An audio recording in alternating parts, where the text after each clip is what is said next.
പക്ഷെ നമ്മൾ സ്വന്തമായിട്ടൊരു കിറ്റ് കൊണ്ടുവന്നായിരുന്നു ഇത്രയും പൈസ കൊടുക്കണ്ടായിരുന്നു. അല്ല എന്നുവെച്ചാ കേറ്റ്. ഹായ് ഗായ്സ്, ചിലവ് കുറഞ്ഞ പരിപാടികളും ഓർഗനൈസ് ചെയ്യണമെന്ന ബംഗാളിയുടെ പതിവിൽ കവിഞ്ഞ ആവർത്തനത്താൽ എത്തിപ്പെട്ട സ്ഥലമാണ് ബ്രാൻഡ്ഫോർഡ് സ്ട്രോബെറി ഫാംസ്. വീട്ടിൽ പോച്ച പറിക്കാനോ പൂ നുള്ളാനോ പോലും പുറത്തിറങ്ങാത്ത ആളാണെന്ന് ഞാൻ ഈ വീഡിയോയിൽ എടുത്തു പറയുന്നില്ല. ഈ സ്ട്രോബെറി കഥ നടക്കുന്നത് ഉഗാണ്ടയിലോ ഉമ്മന്നൂരോ അല്ല, കാശ്മീരിലോ കുന്നംകുളത്തോ അല്ല, എന്നാൽ വിന്ററിൽ കിടുകിട വിറപ്പിക്കുന്ന നമ്മുടെ കാനഡയിൽ ഹാമിൽട്ടണിൽ നിന്ന് വെറും 30 മിനിറ്റ് ഡ്രൈവുള്ള ബ്രാൻഡ്ഫോർഡ് ഫാം ഹൗസ്.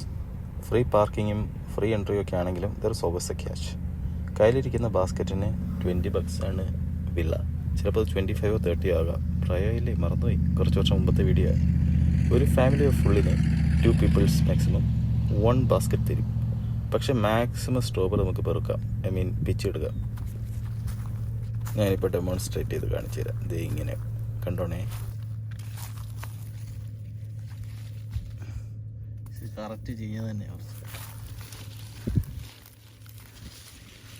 നല്ല കുറച്ച് കാണിക്കാൻ പോലും.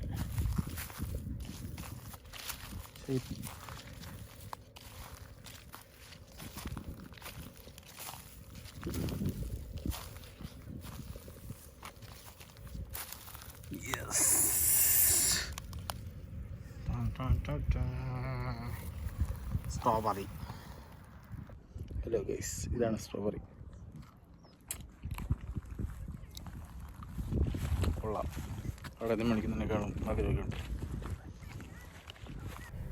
ഏക്കർ കണക്കിനാണ് ഗൈസ് ഇവിടെ സ്ട്രോബെറി നിൽക്കുന്നത്. പലയിടത്ത് പല ഫാംസ് ഉണ്ടെങ്കിലും വരുന്ന വഴിയിൽ ഇച്ചിരി വിജനമ്പിച്ച് നിന്നിരുന്നത് ഇത് മാത്രമായിരുന്നു. ആയതിനാൽ നമുക്ക് ഇവിടുന്ന് തുടങ്ങാം എന്ന് വിചാരിച്ചു. കയറി വരുന്നിടത്ത് തന്നെ നമുക്ക് ഇൻസ്ട്രക്ഷൻസും ബാസ്ക്കറ്റും തരാനും മറ്റുമായിട്ട് കൗബോയ് സ്റ്റൈലിൽ ഒരു വല്യപ്പൻ ഇരിപ്പുണ്ടായിരുന്നു. ബ്ലൂ ബേർഡ് ആകാൻ താല്പര്യമില്ലാത്തത് കൊണ്ട് പുള്ളിയുടെ നെഞ്ചത്തോട് നമ്മൾ ക്യാമറ കയറ്റിയില്ല. അങ്ങനല്ല, ഇത് ഹൊറിസോണ്ടലാക്കാം. 1 മണിക്കൂറിന്റെ കഷ്ടപ്പാടിന് ശേഷം ഞാൻ സ്വന്തമായിട്ട് പറക്കിയ സ്ട്രോബെറീസ് ഇങ്ങനെയൊക്കെ അറിയിച്ചു കിട്ടാൻ പറ്റും. എന്താടാ റെക്കോർഡ് ചെയ്തില്ല? അങ്ങനൊന്നും ഞാൻ പറയത്തില്ല.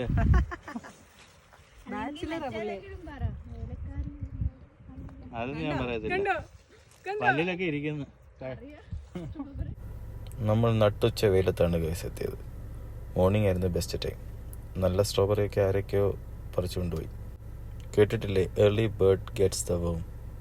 ഞാനും കേട്ടിട്ടുണ്ട്. ഇതാണ് ഗ്രിഫിൻ ബോയ്. കണ്ട ആംഗ്രിയാണ് ഉള്ളി.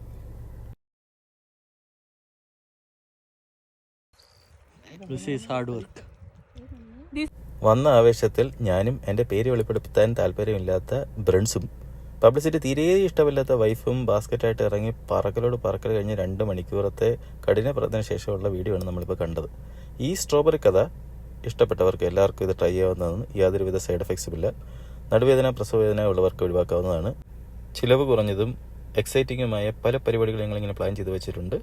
തുടർന്നും കാണാനായി show some love, leave a comment. ഇനി സന്ധിക്കും വരയ്ക്കും ഹസ്തലവസ്ഥാ തവളാച്ചി. ബൈ.